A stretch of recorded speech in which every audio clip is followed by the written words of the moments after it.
Meriam, or anciently known as Meyang, originally called the Meyang by the Orang Asli, Meriam is the oldest handicraft which is slowly dying as the younger generation do not show any interest in reviving this ancient tradition of catching fish. One of the main reasons for their lack of interest is because Meriam has many taboos in the way it is used despite its unique background and its process making. Meriam is a handmade craft that is used to catch fish at the river. This handicraft originated from the semi-ethnic group who created the craft to catch fish during the olden days. It was so widely used during those days that the other ethnic groups started to learn the art, including the Orang Asli Puan, who living in the Hulu Pareh village in Bentong, Pahang. Within the Bentong area, there are 13 Orang Asli village, and Orang Asli Hulu Pareh village is the largest village in the area. The Hulu Pareh village was established in 1900, and till today it is still inhabited by about 400 Orang Asli, known as Orang Asli Temuan, who practice religious beliefs such as Islam and Christianity. The Hulu Pareh village area is about 3,000 acres in size, and the journey to the village takes about an hour from Bentong city. The Orang Asli Hulu Pareh village has a JKKK, a Tok Batin who is a village head and a chief of the Temuan ethnic committee. According to Encik Ibrahim, Meriam was evolved over the years. For instance, it was formerly called Meyang, but now it takes the new name Meriam.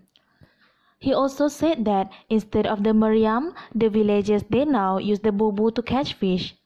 The name bubu originated from Sarawak, but for Orang Asli Temuan, the bubu is also known as luka.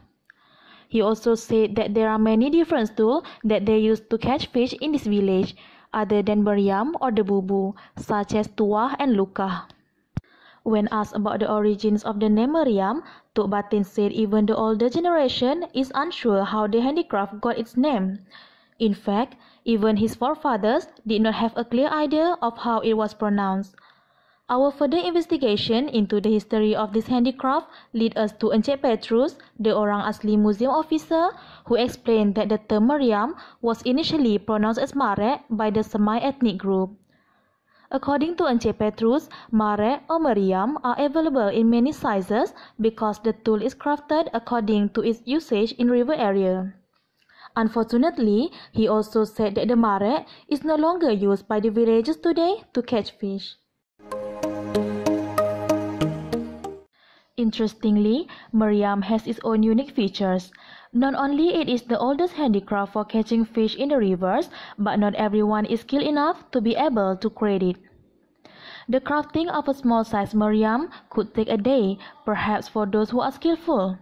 However, to make one that is big to catch fish in a huge river, it would take 2 to 3 days. The handicraft has to be done very carefully so that it could be stored for longer time. Usually, the Meriam can catch about 6 to 8 kilograms of fish at one time based on the size of the Meriam and the size of the river. The process to making a Meriam starts very early in the morning.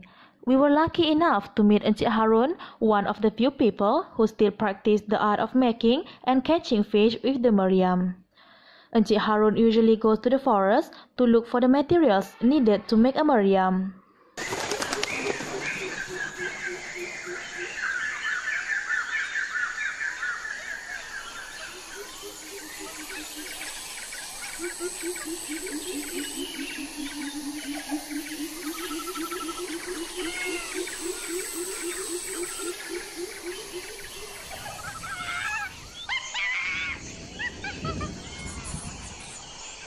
The process of preparing Meriam begins with the cutting down of bamboo trees, log followed by the cutting of rattan and extracting oil palm fronds. Then, the bamboo will be split into 4 parts and assembled together. It is then woven with rattan to form a base. Then, the base will be tied with a wooden stick to be used as a pillar on a cannon. After that, ready-made reels will be placed in a rapid river, whereas oil palm fronds will be placed before the reel to be used as a reed. After that, oil palm leaf will be placed in front of the Meriam to hide it so that the fish cannot see the Meriam. Then, the meriam will be left in the river overnight. The next day, early in the morning, Encik Harun's work was to see if there's a good catch inside the trap. The use of this meriam must be checked out early in the morning so that the catch will not be eaten by the lizards. This is because the lizard can also enter the hole of the meriam.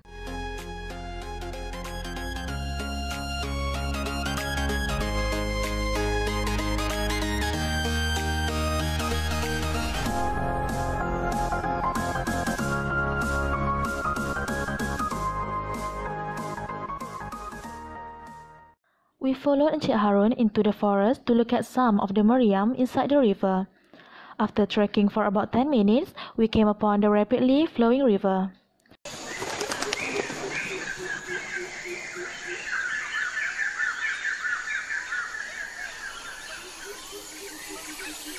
We were surprised by the many catches that were found inside the meriam. It was definitely a fruitful catch for Encik Harun. However, there are various taboos to use the meriam so that the catches stay inside. According to Mr. Nyet, he stated that the meriam has its own taboos. One of the taboos of this meriam is the catches cannot be shared with others. This belief has been practiced in the village of Hulu Pareh by their forefathers since time immemorial. It is believed that if the catches were shared with others, they will have the bad luck in their subsequent catches. Other taboos also include the prohibition of removing their catches from the spinning tongue of meriam.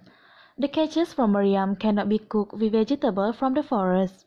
For example, they are not allowed to cook the catches with ferns because according to local people, they believe the combination of forest vegetables and catches will become a barrier for people's livelihood.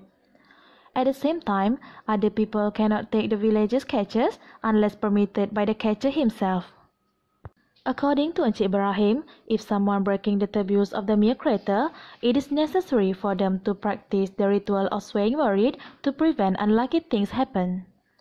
It is hoped that in the future, the use of meriam will be recognized by the younger generation as a viable tool for catching fish. In addition, they can preserve the legacy of the past.